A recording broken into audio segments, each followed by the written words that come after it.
अस्सलामुअलैकुम नाज़रीन, मैं मोहम्मद असलम हुसैन सियासत की ख़बरों में आप सबका इस्तकबाल करता हूँ। आज 4 अप्रैल 2025 है। इस्लामिक तारीख़ के हिसाब से आज 5 शव्वाल 1446 हिजरी है। पेश है आज की कुछ अहम खबरें। राज्यसभा में हुक्मरान बेंचों और अपोजिशन अरकान के दरमियान तवील बहस के बाद आज जुम्मे की अवलिन सातों में मुतनाज़ा वक्फ तरमीमी बिल 2025 मंजूर कर लिया गया। इस बिल को 55 के मुकाबले 128 वोटों से मंजूर किया गया। इसके साथ ही वक्फ तरमीमी बिल को पार्लिमानी मंजूरी हासिल हो गई, जैसे गुज़िश्ता रोज़ लोकसभा में पास किया गया था। अब इस बिल को सदारती मंजूरी के लिए भेजा जाएगा। इसके अलावा ऐवान बाला ने मुसलमान वक्फ तनसीख बिल 2024 भी मंजूर कर लिया। लोकसभा में मंजूरी के बाद वज़ीर अक़लियती उमूर किरण रिजिजू ने वक्फ तरमीमी बिल राज्यसभा में पेश किया, जिस पर तल्ख़ मबाहस हुए। हुकूमत का इदा है कि इस बिल का मकसद वक्फ बोर्ड में मुसलमानों के तमाम तबक़ात को शामिल करना है। ताहम अपोजिशन ने इसे दस्तूर पर हमला करार दिया। किरण रिजिजू ने कहा है कि हुकूमत ने अच्छी नीयत के साथ इस बिल को पेश किया और इसे उम्मीद का नाम दिया है। कांग्रेस के रुकन पार्लियामेंट सैयद नासिर हुसैन ने बिल को गैर दस्तूरी करार देते हुए इल्ज़ाम लगाया है कि इसमें मुसलमानों को निशाना बनाया गया। बिल की मंजूरी से कबल अपोजिशन अरकान बशमुल NCP SP की फौजिया खान की तरामीम को मुस्तरद कर दिया गया। कई घंटे तवील बहस का जवाब देते हुए किरण रिजिजू ने कहा है कि वक्फ बोर्ड एक कानूनी इदारा है और इसे सेकुलर होना चाहिए, लेकिन इसके बावजूद हमने गैर मुस्लिम अरकान की तादाद को महदूद किया है। उन्होंने कहा कि हम नहीं बल्कि अपोजिशन जमातें मुसलमानों को डरा रही है।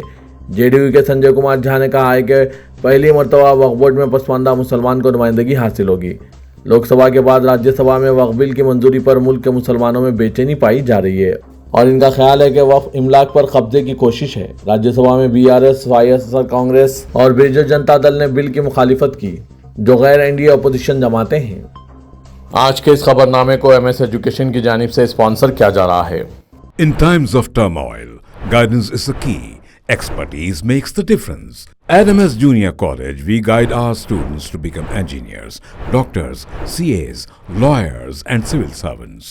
With more than 23 years of excellence, 2012 MBBS admissions, 173 IIT and IT selections, 141 CAs, 11 branches across Hyderabad. Join success. Call now. Please click the link given in description for more details. आज़म नरेंद्र मोदी ने आज जुमे के रोज़ कहा कि 2025 के वक्फ तरमीमी बिल की मंजूरी एक वाटरशेड लम्हा है और ये इन पसमानदा लोगों की मदद करेगा जिन्हें आवाज़ और मौका दोनों से महरूम कर दिया गया है। पार्लियामेंट के दोनों ऐवानों से वक्फ तरमीमी बिल और मुस्लिम वक्फ मनसूख बिल की मंजूरी समाजी व इक़्तिसादी इंसाफ, शफाफियत और जामे तरक्की के लिए हमारी इज्तिमाई जद्दोजहद है, एक अहम लम्हा है। मोदी ने कहा कि यह खास तौर पर इन लोगों की मदद करेगा जो तवील अरसे से हाशिए पर है। इस तरह PM की आवाज़ और मौका दोनों से इनकार किया। बहस और मुकालमे की अहमियत को उजागर करते हुए वज़ीर-ए-आज़म ने इन तमाम अरकान पार्लियामेंट का शुक्रिया अदा किया जिन्होंने वक्फ तरमीमी बिल और मुस्लिम वक्फ मनसूख बिल को मजबूत बनाने में ताउन किया। लेजेंडरी अदाकार और फिल्मसाज मनोज कुमार, जो हिंदुस्तानी सिनेमा के नामवर अदाकार थे, आज 4 अप्रैल 2025 को 87 साल की उम्र में इंतकाल कर गए। मुतअद्दिद फिल्मों में मुहिब्बे वतन किरदार अदा करने के लिए प्यार से भारत कुमार के नाम से जाने जाते थे। अदाकार ने मुंबई के कोकिलाबेन धीरू भाई अंबानी अस्पताल में सुबह 4:03 पर आखिरी सांस ली। रिपोर्ट्स के मुताबिक इनकी मौत की वजह एक्यूट मायूक कार्डियल इन्फेक्शन यानी दिल का शदीद दौरा पड़ने से कार्डियोजेनिक शॉक बताया गया है। रिपोर्ट्स ने इस बात की भी तस्दीक की है कि भारत कुमार कुछ महीनों से जिगर के मर्ज से भी लड़ रहे थे, जिसकी वजह से इनकी सेहत गिरती हुई थी। जम्मू कश्मीर के मुफ्ती आजम मुफ्ती नासिरुल इस्लाम ने कहा है कि वक्फ तरमीमी बिल 2025 मुसलमानों के खिलाफ है। उन्होंने वक्फ बिल के खिलाफ वोट देने वाले 232 अरकान की हिमायत का भी जिक्र किया और कहा कि वो सुप्रीम कोर्ट से रुजू करने के इम्कानात का जायजा ले रहे हैं। यह बिल मुसलमानों के खिलाफ है। पहले से मौजूद कानून में तरमीम की गई है। यह बिल मुसलमानों के साथ गद्दारी और इस ख़यानत की वजह से इनमें अफरा तफरी फैली हुई है। हमने सुप्रीम कोर्ट जाने का फैसला किया है। मुसलमानों के जज्बात को देखते हुए वाज़ेह है कि 232 मेंबरान इसके खिलाफ थे। ये बहुत बड़ी तादाद है और इनकी बात को नज़रअंदाज नहीं किया जा सकता। हम सबसे पहले सुप्रीम कोर्ट में जाएंगे। हम जल्द फैसला करेंगे हम किस तरह आगे बढ़ेंगे। हम इसे बड़े पैमाने पर आगे लेकर आएंगे। जम्मू कश्मीर के मुफ्ती आज़म मुफ्ती नासिरुल इस्लाम ने यह बात कही। गुज़िश्ता रोज़ लोकसभा में वक्फ तरमीमी बिल 2025 गर्मा गर्म बहस के बाद मंजूर कर लिया गया था और आज तकरीबन रात 3 बजे राज्यसभा में भी इस बिल को मंजूर कर लिया गया है। नाज़रीन, वक्फ तरमीमी बिल 2025 से मुतालिक आपकी क्या राय है? कमेंट के ज़रिए ज़रूर बताइएगा। वक्फ तरमीम बिल 2025 की राज्यसभा में मंजूरी के बाद दारा शिकवा फाउंडेशन के कारकुनों को मिठाइयां तकसीम करते और पटाखे फोड़ते हुए देखा गया, ये कहते हुए कि यह बिल पसमानदा मुसलमानों की तरक्की में मददगार साबित होगा। दारा शिकवा फाउंडेशन के सदर मोहम्मद आमिर रशीद ने कहा कि वक्फ एक्ट में तरामीम गरीब और पसमानदा मुसलमानों की तरक्की में फ़ायदेमंद साबित होंगी। राज्यसभा में वक्फ तरमीम बिल 2025 मंजूर हो गया और गरीब और पसमानदा मुसलमान बहुत खुश हैं। वक्फ तरमीम बिल 2025 उम्मीद की एक नई किरण लेकर आया है। हमने पटाखे फोड़े, मोमबत्तियां रोशन की और मिठाइयां तकसीम की। वक्फ तरमीम बिल मुसलमानों के लिए नए दरवाजे खोलेंगे। ये मुसलमान जो हुकूमत की जानिब से लाए गए काले कानून की तायीद कर रहे हैं, इस पर आपकी क्या राय है? कमेंट के जरिए जरूर बताइएगा। पार्लियामेंट में वक्फ तरमीम बिल 2025 की मंजूरी को तारीखी करार देते हुए शिवसेना के रुकने पार्लियामेंट मिलन देवरा ने आज जुमे को कहा कि वक्फ तरमीम बिल से मुसलमानों को बहुत ज्यादा फायदा होगा। मिलन देवरा ने कहा, आज अक़लियतों के लिए एक तारीखी दिन है। मुसलमानों को सिर्फ वोट बैंक के लिए इस्तेमाल किया जा रहा था और इन्हें तरक्की से दूर रखा गया था। वक्फ तरमीम बिल से मुसलमानों को बहुत ज़्यादा फ़ायदा पहुंचेगा। शिवसेना यूबीटी हिंदुओं के खिलाफ है। उन्होंने वक्फ तरमीम बिल पर काफ़ी सियासत की, वो सिर्फ हिंदुओं के नहीं बल्कि मुसलमानों के भी खिलाफ है। मिलन देवरा ने यह बात कही। पार्लियामेंट ने वक्फ तरमीम बिल 2025 को आज जुमे की अलग सुबह एक मैराथन और गर्मागर्म बहस के बाद मंजूर कर लिया। राज्यसभा के चेयरमैन जगदीप धनखड़ ने कहा, हाँ 128 और नंबर 95 गैर हाजिर 0 बिल पास हो गया है। पार्लियामेंट से वक्फ तरमीम बिल 2025 की मंजूरी के बाद राज्यसभा के रुकन कपिल सिब्बल ने आज जुमे को कहा कि तकसीम की सियासत से मुल्क को नुकसान पहुंचेगा। तरमीम पर 125 से 92 और बिल की मंजूरी के लिए 128 से 95 दोनों ऐवानों में इनकी अक्सरियत है। काफ़ी तादाद ने बिल की मुखालिफत की है। इसके सियासी असरात होंगे, ख़ास तौर पर इन सियासी जमातों पर जिन्होंने बीजेपी की हिमायत की है, क्योंकि बिहार में इंतखाबात होने वाले हैं। तकसीम की सियासत से मुल्क को नुकसान पहुंचेगा, कपिल सिब्बल ने यह बात कही। पार्लियामेंट ने वक्फ तरमीम बिल 2025 को आज जुमे की अलग सुबह एक मैराथन और गर्मागर्म बहस के बाद मंजूर कर लिया है। आम आदमी पार्टी लीडर संजय सिंह ने वक्फ तरमीम बिल 2025 को गैर आईनी करार दिया और कहा कि बाबा साहब के आइन और जमहूरियत का कत्ल किया गया है। संजय सिंह ने कहा, आज बाबा साहब के आइन और जमहूरियत का कत्ल किया गया। नंबरों की मदद से गैर आईनी बिल मंजूर कर लिया गया। आम आदमी पार्टी ने इसकी मुखालिफत की। बिल में चौंका देने वाली दफात हैं, हम मजीद हिकमत अमली तय करेंगे, संजय सिंह ने कहा। पार्लियामेंट ने वक्फ तरमीम बिल 2025 को आज जुमे की अलग सुबह एक मैराथन और गर्मागर्म बहस के बाद मंजूर कर लिया। पार्लियामेंट में मुस्लिम वक्फ मनसूख बिल 2024 भी मंजूर कर लिया गया। ऐवान कानून साजी के लिए आधी रात के बाद भी बैठी देखी गई। नेशनलिस्ट कांग्रेस पार्टी की रुकने पार्लियामेंट फौजिया खान ने आज जुमे की अलग सुबह कहा कि वो वक्फ तरमीम बिल 2025 के खिलाफ एहतजाज जारी रखेंगे। बिल को किसानों के बिल की तरह बुलडोज कर दिया गया है। हम इस बिल के खिलाफ एहतजाज जारी रखेंगे। ज़मीनें हमारे आबा व अजदाद ने मजहबी मकासद के लिए अतिया की है। वक्फ बोर्ड एक मजहबी इदारा है। बिल गैर आईनी है और इसे सुप्रीम कोर्ट में चैलेंज किया जाएगा और इसे ख़त्म कर दिया जाएगा। समाजवादी पार्टी के रुकने पार्लियामेंट राम गोपाल यादव ने कहा कि तो क्या अगर बिल पास हो जाए, जिनके पास अक्सरियत है इनका बिल पास हो जाता है।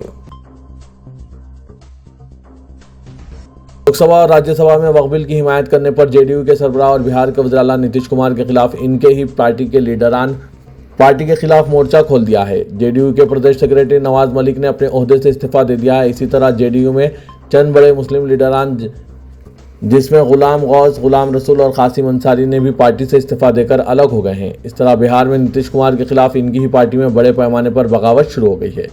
वाज़े के चंद रोज़ कबल ही जब नीतीश कुमार एक इफ्तार पार्टी में गए थे तो उन्होंने कहा था कि मैं बिल की मुखालिफत करूंगा, लेकिन ऐन वक्त पर वो हिमायत पर आमदा हो गए। इससे पूरे बिहार में न सिर्फ मुसलमानों में बल्कि हर इंसाफ पसंद लोग नीतीश कुमार से नाराज़ हैं, जिसका खामियाजा इन्हें आने वाले बिहार असेंबली इंतखाबात में भुगतना पड़ेगा। इस ताल्लुक से यह भी कहा जा रहा है कि नीतीश कुमार को कमज़ोर करने के लिए बीजेपी ने एक बड़ा दाव खेल दिया है, जो वक्फ बिल की हिमायत पर आमदा करके सबके सामने आ चुका है।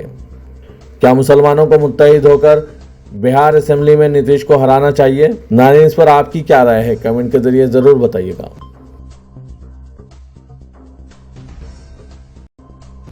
कांग्रेस रुकने पार्लियामेंट इमरान प्रतापगढ़ी ने वक्फ बिल को आइन मुखालिफ करार देते हुए कहा कि आइन कहता है कि मुल्क में सभी बराबर है, सभी को अपने मजहबी कामों के लिए मंदिर, मस्जिद, गुरुद्वारे की तामीर और रख रखाव का हक है। अखिलती उमूर के वजीर झूठ बोलते हैं, मुल्क को वो गुमराह कर रहे हैं। ये उम्मीद नहीं है, वक्फ से मुतालिक झूठी बातें फैलाई जा रही है। वो मजीद कहते हैं कि वक्फ ट्रिब्यूनल को ऐसा बताया जाता है जैसे मजहबी खाप पंचायत हो। इसमें भी तो हुकूमत के मुकर्रर करदा जज होते हैं। वक्फ बोर्ड खुद अपनी जायदादों के लिए मुकदमात लड़ रहा है। उन्होंने हुकूमत से अपील की कि हमारी इबादत गाहों को हमसे ना छीना जाए, क्योंकि इस बिल से परेशानियां बढ़ जाएंगी। लोग मुसलमानों की मिल्कियत के रखवाले बन गए हैं। आप खामोश नहीं बैठेंगे, आप मुसलमान की जमीन फरोख्त करके ही बैठेंगे।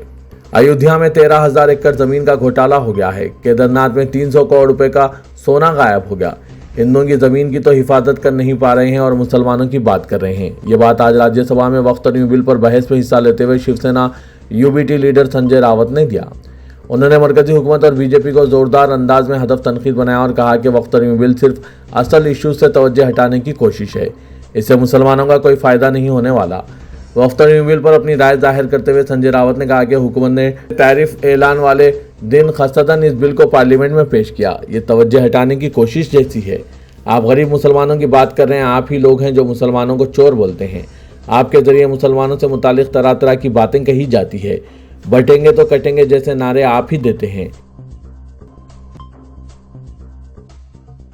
मुल्क के करोड़ों मुसलमानों की शदीद मुखालिफत के बावजूद वक्फ तरीन बिल को बज़ोर ताकत पार्लियामेंट से मंजूर कराने पर मुल्क के कई मुकामात पर एहतजाज फूट पड़ा है। सोशल मीडिया पर मगरबी बंगाल, गुजरात और मुंबई में तरामीम के खिलाफ मुसलमान एहतजाज करने के लिए सड़कों पर उतर आए हैं। सोशल मीडिया पर चल रहे वीडियोस में देखा गया है कि मगरबी बंगाल में हजारों मुसलमान सड़कों पर उतरकर एहतजाज कर रहे हैं। इसी तरह गुजरात में इसके खिलाफ एहतजाज किया जा रहा है। मुंबई में भी रजा एकेडमी के लोगों ने बिल के खिलाफ बोर्ड के साथ एहतजाज करते हुए वक्त तरामीम को मुस्तरद करते हुए इसको वापस लेने का मुतालबा किया। खबर रसाएं एनसी के मुताबिक all Bengal minority youth federation वक्त तरीन बिल के खिलाफ जोरदार एहतजाज व मुजाहरा कर रही है। दूसरी तरफ पार्लियामेंट में वक्त तरीन बिल की हिमायत करने पर न सिर्फ नीतीश कुमार, चंद्रबाबू नायडू, चिराग पासवान और जयंत चौधरी पर भी मुसलमान शदीद गम व गुस्से पर भड़के हुए हैं, बल्कि इन जमातों के नाम निहाद मुस्लिम चेहरों का बाइकआउट करने पर भी जोर दिया जा रहा है। तेलंगाना कांग्रेस पार्टी के अक़लियती कायदीन ने पार्लियामेंट में वक्फ तरीन बिल की मंजूरी पर शदीद बरहमी का इजहार करते हुए आज़ाद हिंदुस्तान की तारीख का यौम सियाह करार दिया। कांग्रेस कायदीन ने कहा कि मोदी हुकूमत की गैर जमहूरी और गैर दस्तूरी पॉलिसियों के खिलाफ जद्दोजहद पार्लियामेंट से निकलकर सदन तक पहुंच जाएगी और वक्फ तरीन बिल के खिलाफ बड़े पैमाने पर एहतजाज मुनज़्ज़म किया जाएगा। कांग्रेस रुकने कानून साज कौंसल जनाब आमिर अली खान, सदर नशीन तेलंगाना वक्फ बोर्ड अजमतुल्लाह हुसैनी, सदर नशीन अक़लियती फाइनेंस कॉरपोरेशन उबैदुल्लाह कोतवाल, सदर नशीन उर्दू एकेडमी ताहिर बिन हमदान और सदर नशीन तेलंगाना फूड्स जनाब एम.ए. फ़हीम ने हज हाउस में मुश्तरका प्रेस कॉन्फ्रेंस से खिताब करते हुए इल्ज़ाम आयद किया कि नरेंद्र मोदी हुकूमत मजहबी बुनियादों पर समाज को तकसीम करने की साजिश कर रही है। वक्फ तरीन बिल का मकसद हिंदू और मुसलमानों को मजहबी असास पर तकसीम करना है ताकि बीजेपी की मजहबी सियासत को कामयाबी मिले। कानून साज कौंसल जनाब आमिर अली खान ने कहा कि 2014 से मरकजी हुकूमत मुखालिफ मुस्लिम एजेंडे पर कारबंद है। उन्होंने कहा कि कांग्रेस ज़ेर क़यादत इंडिया अलायंस की जानिब से वक्फ तरीन बिल की मुखालिफत के बावजूद अददी ताकत के जरिए लोकसभा में बिल को मंजूरी दी गई है। उन्होंने कहा कि जमहूरियत में चूंकि अवाम की राय और जज्बात से ज़्यादा गिने जाते हैं, इसी बुनियाद पर लोकसभा में और राज्यसभा में वक्फ तरीन बिल को मंजूरी दी गई। वक्फ बिल के नाम पर मुसलमानों को निशाना बनाने की कोशिश है। शहर हैदराबाद में 6 अप्रैल को निकाले जाने वाली रामनवमी शोभा यात्रा के लिए पुलिस की जानिब से सख्त सयानती इंतजाम किए जा रहे हैं। शहर में 20,000 पुलिस मुलाजमीन को तैनात किया जा रहा है। कमिश्नर पुलिस हैदराबाद सीवी आनंद ने आज जुलूस के जिम्मेदारों और ऑर्गेनाइजर से बातचीत की और सीताराम बाग में मुनक़िदा इजलास में शिरकत की। सिटी पुलिस के अलावा इस इजलास में दीगर सरकारी महकमों के अहदेदार शरीक थे। इस मौके पर कमिश्नर पुलिस सीवी आनंद ने कहा कि 6.25 किलोमीटर तवील इस शोभा यात्रा के लिए सख्त हिफाजती इंतजाम किए जा रहे हैं। कमिश्नर पुलिस ने बताया कि यात्रा का रास्त कमांड कंट्रोल सेंटर से मुशाहिदा किया जाएगा और हसास इलाकों में सख्त चौकसी इख्तियार की जाएगी। उन्होंने बताया कि भाग्यनगर उत्सव समिति के जिम्मेदारान को हिदायत दी गई है कि वो डीजे साउंड सिस्टम कम करें। उन्होंने कहा कि जुलूस के दौरान किसी भी किस्म की नफरत अंगेज तकारीर, बयानात से फिर किसी फ़िरक़े के जज्बात को मजरू करने की इजाज़त नहीं दी जाएगी। उन्होंने कहा कि जोश व खरोश के साथ त्यौहार मनाने और जुलूस के लिए इंतजाम किए जा रहे हैं। उन्होंने कहा कि शहर हैदराबाद की शिनाख्त ही इसकी गंगा जमनी तहजीब है। अमन व भाईचारे को बरकरार रखने सिटी पुलिस हमेशा तैयार है और किसी किस्म की बदआमनी और शरपसंदी को बर्दाश्त नहीं किया जाएगा। सदर प्रदेश कांग्रेस महेश कुमार गौड़ ने कहा कि रियासती काबीना की तोसी के मामले में बाज़ दुश्वारियां थी जिन्हें जल्द ही दूर कर लिया जाएगा और हाईकमान जल्द ही काबीना में तोसी को मंजूरी देगा। नई दिल्ली में मीडिया के नुमाइंदों से बातचीत करते हुए महेश कुमार गौड़ ने कहा कि काबीना में 6 वजारती नशिस्तें मखलूआ हैं जिनके लिए कई दावेदार हैं। इन हालात में काबीना में तोसी में बाज़ दुश्वारियां हैं जिन्हें जल्द खत्म करते हुए हाईकमान तोसी की तारीख का ऐलान करेगा। उन्होंने कहा कि वजारत में तोसी के बारे में हाईकमान ने अहम कायदीन से इनफरादी और इज्तिमाई तौर पर राय हासिल की है। गुज़श्ता हफ्ते हाईकमान की तेलंगाना कायदीन से मुलाकात के बाद पेश क़यासी की जा रही थी कि 3 या 4 अप्रैल को काबीना में तोसी की जाएगी। महेश कुमार गौड़ ने वजाहत की कि पार्टी की जानिब से किसी भी तारीख का ऐलान नहीं किया गया और मीडिया के गोशों में इम्कानी तारीख की पेश क़यासी की गई। महेश कुमार गौड़ ने कहा कि मौजूदा काबीना में BC वज़रा की तादाद 2 है और उन्होंने मजीद 2 की शमूलियत की सिफारिश की है।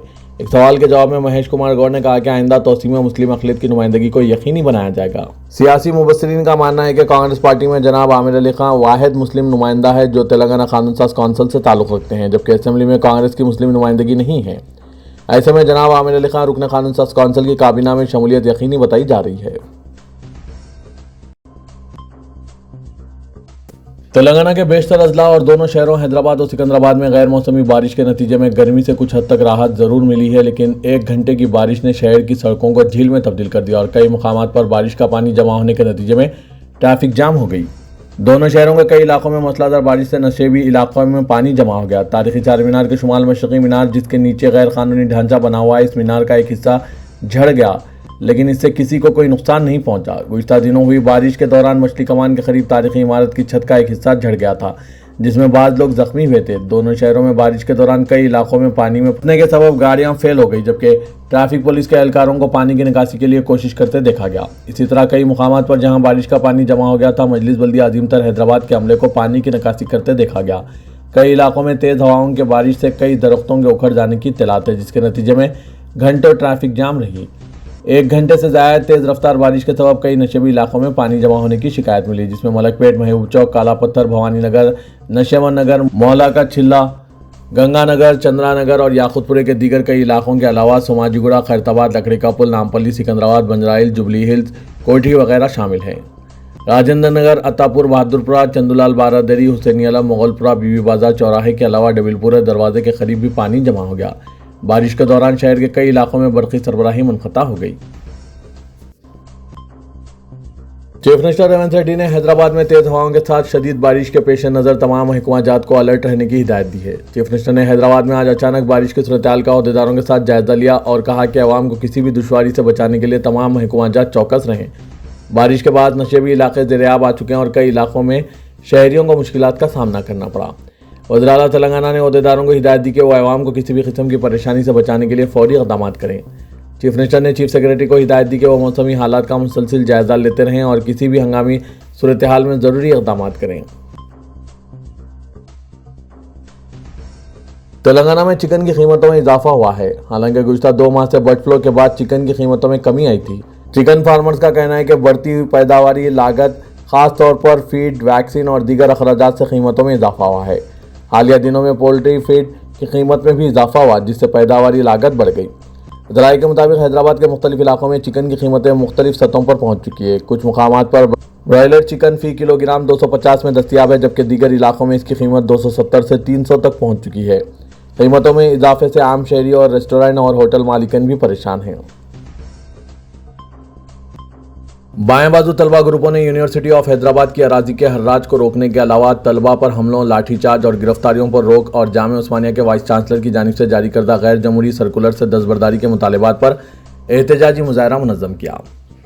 SFI, AISF और PDSU ग्रुपों के कायदीन और कारकुनों ने यादगार शहीदान से एक रैली निकाली। पुलिस ने जब इन्हें रोकने की कोशिश की तो उस वक्त इन कारकुनों ने पुलिस की रुकावटों के बावजूद सेक्रेटरीट में घुसने की कोशिश की। इस दौरान पुलिस और तलबा के दरमियान धक्कम-पेल का वाक़या भी पेश आया। स्टूडेंट फेडरेशन ऑफ इंडिया के रियासती सेक्रेटरी अशोक रेड्डी इस धक्कम-पेल में जख्मी हो गए। गिरफ्तारशुदा तलबा को बेगम बाजार, कंचनबाग, गोशामहल और राम गोपाल पेट पुलिस स्टेशनों को मुंतकिल कर दिया गया। इस मौके पर बाएं बाजू तलबा ग्रुपों के कायदीन ने कहा कि यूनिवर्सिटी ऑफ हैदराबाद की 400 एकड़ अराजी का हर्राज नहीं होने दिया जाएगा। उन्होंने इल्जाम आयद किया कि हुकाम ने रात के वक्त कंचा गच्ची बौली में इस अराजी पर बुलडोजरों के जरिए कई दरख्त काट दिए। इन कायदीन ने मजीद इल्जाम आयद किया कि JCB और बुलडोजरों को रोकने वाले तलबा पर गैर इंसानी तौर पर लाठीचार्ज करते हुए इन्हें गिरफ्तार कर लिया गया। इन कायदीन ने जामिया उस्मानिया के अहाते में एहतजाजी मुजाहरों पर इम्तना से मुतालिक वाइस चांसलर के सर्कुलर पर भी शदीद रद्द-ए-अमल का इजहार किया और इंतबा दिया कि हुकूमत अगर गच्ची बौली की अराजी का हराज नहीं रोकती है तो फिर चीफ मिनिस्टर रेवंत रेड्डी की रिहाइशगाह का घेराव किया जाएगा।